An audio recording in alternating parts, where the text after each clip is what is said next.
Marlène et Jean-Claude sommes très heureux de te présenter une émission très spéciale afin de comprendre les faits d'actualité. Merci pour ta fidélité. Merci de nous recevoir une fois de plus afin d'approfondir ce thème qu'est le pardon. Je t'invite à ne pas rater cette causerie et les autres qui suivent. Nous avons presque achevé. Et tu verras comment le Dieu créateur est extraordinaire. Aujourd'hui, nous verrons le sang versé. Nous avons une référence biblique. Toujours le psaume 51, les versets 16 et 17. Psaume 51, les versets 16 et 17. Avant d'aborder ce thème, prions. Notre Seigneur et notre Dieu, nous voici à nouveau à tes pieds, car nous voulons approfondir la parole, la comprendre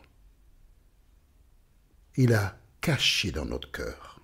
Éternel, Saint-Esprit, nous te remercions pour tout ce que tu as déjà apporté à notre âme. Permets que nous puissions jour après jour continuer dans cette voie et scelle ces paroles dans nos cœurs au nom de Jésus et pour ta gloire éternelle. Amen. Rappelle-toi, nous avons vu, et on va relire à nouveau dans le même chapitre 51, les versets 14 et 15. David déclara: « Rends-moi la joie de ton salut, et qu'un esprit de bonne volonté me soutienne. » Il parle d'un esprit de bonne volonté, un changement d'esprit. Mais verset 15. « J'enseignerai tes voies à ceux qui la transgressent. » La promesse qu'il fait. Oui, je m'engage à enseigner ta voie à ceux qui la transgressent, et les pécheurs reviendront à toi. Il a bien compris le système. Il a bien compris tout ce qu'il y a concernant le salut. Il a bien compris que la personne qui se détourne de Dieu laisse l'Éternel. Elle part. Elle est dans le camp de l'ennemi. Mais il dit à Dieu: « Grâce au pardon que tu m'accorderas, je vais enseigner, je vais ramener des personnes qui se sont éloignées de la vérité à toi. » Jésus, le Sauveur du monde, inspira cet homme qui prit cette décision extraordinaire. Alors aujourd'hui, nous voyons le verset 16. « Ô Dieu, Dieu de mon salut, délivre-moi du sang versé. » Tu vois, David, dans ce texte, n'est pas encore délivré. L'homme est mort. Peut-être il n'existe plus. Sa dépouille a été totalement consommée par des animaux. Mais il est encore prisonnier. Ô Dieu, Dieu de mon salut. Pas n'importe quel Dieu, Dieu de mon salut. Délivre-moi du sang versé. Écoute-moi attentivement. Tu as certainement entendu des gens s'exprimer à ton sujet. Le diable a utilisé beaucoup de personnes pour augmenter, grossir des propos te concernant. Et le soir, quand tu es dans ton lit, et même la journée, il t'arrive de pleurer en pensant à ce que tu as fait. Tu ne peux pas en parler aux gens parce qu'ils ne comprendront pas. Tu ne dois pas leur en parler parce qu'ils auront un nouveau sujet de conversation pour te noircir, te détruire. Tu es seul à mordre ton oreiller. Tu es seul à pleurer. Mais n'oublie jamais que les larmes sont un langage que Dieu comprend. Le Dieu qui est dans le ciel, il te connaît par ton nom ainsi que tes sentiments. Les gens de l'extérieur ne connaissent pas tes rapports avec Dieu. Et je voudrais t'encourager. Tandis que tu lis ce passage avec moi, tu réalises qu'il est prisonnier, David. Bien qu'il ait déjà demandé pardon, il s'est engagé à ramener les pécheurs à Dieu. Mais il dit, délivre-moi du sang versé. Et ma langue célébrera ta miséricorde. Je m'adresse à toi, qui connais quelqu'un qui est passé par un moment difficile. Et ta langue te démange pour dire des choses. Je t'invite, comme disait une dame aujourd'hui décédée, quand elle parlait à quelqu'un, elle disait, ce que je te dis, c'est à toi seulement. Si tu sais que tu vas parler, mets un bœuf sur ta langue. J'ai jamais oublié cette image. Comment faire entrer un bœuf dans sa bouche? Mets un bœuf sur ta langue. En clair, ne va pas battre ta langue. Quel que soit le problème qu'une personne a rencontré, tu ne sais pas ce qu'elle traverse. Un regard, une parole mal placée peut inciter cette personne à plonger plus loin dans les bras du diable. Abstiens-toi. Le verset qui suit,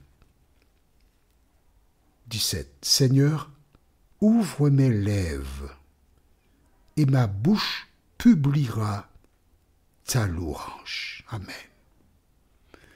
De moi-même, je ne peux pas ouvrir mes lèvres parce que je suis encore chargé.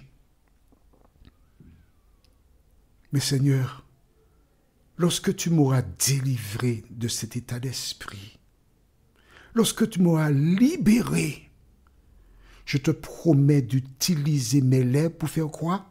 Verset 17. Ouvre mes lèvres et ma bouche publiera ta louange. Vois-tu, lorsque tu as obtenu le pardon de Dieu, tu t'engages à utiliser ta bouche pour exalter et louer l'Éternel, pour raconter ce qu'il a fait, comment il t'a récupéré, comment il t'a porté dans ses bras pour te conduire vers la nouvelle Jérusalem qu'il prépare pour celles et ceux qui ont placé en lui leur confiance. Vois-tu, le pardon, c'est pas simplement je demande pardon. Non, non. Est-ce que tu vois comment c'est profond? Certaines personnes qui ont entendu Nathan dire l'Éternel te pardonne. Mais quand David a pris conscience à la lumière de la métaphore utilisée par Nathan, à ce moment, il a touché du doigt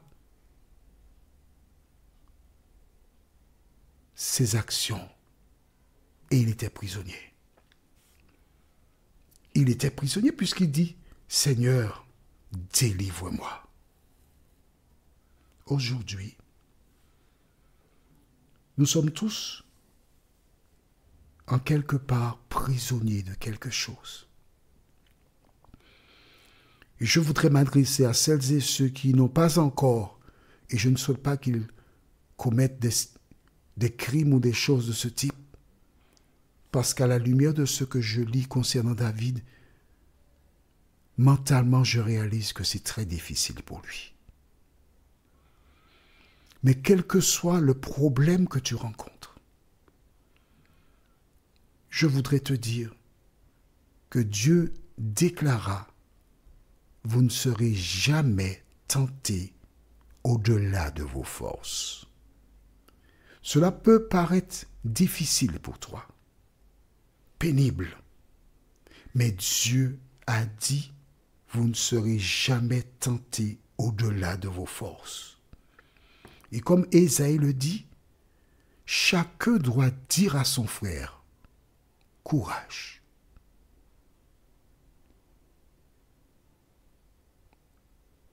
Lorsque tu es passé par des épreuves, tu sais ce que c'est.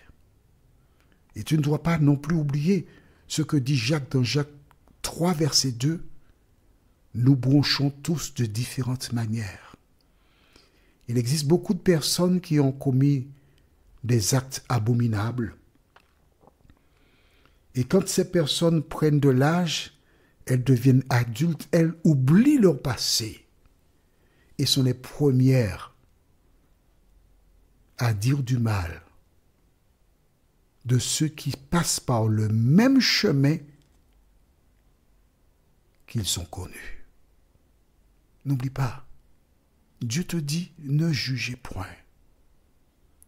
Il y a un seul juge, il est au ciel. Notre seul devoir, c'est de nous supporter, nous donner la main et progresser. Prions. Notre Seigneur, notre Dieu, merci pour la parole. Merci parce que nous prenons conscience de l'importance du pardon. Nous prenons conscience du devoir de celui qui a été libéré. Seigneur, merci de visiter toutes celles et ceux qui ont succombé à la tentation de nuire, de détruire, de salir, d'enfoncer un enfant de Dieu qui a succombé à la tentation.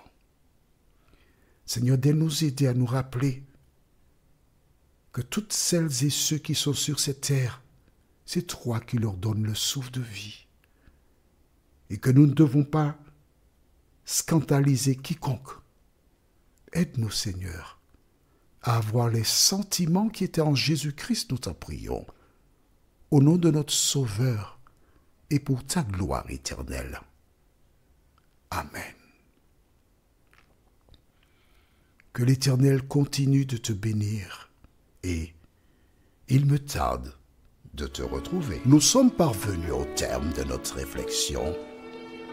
Si d'aventure tu as une question, il te suffit d'envoyer un message par le biais de WhatsApp au numéro suivant, plus 596 696 88 93 93. Et alors Jean-Claude, moi, je me ferai un réel plaisir de répondre à ta question.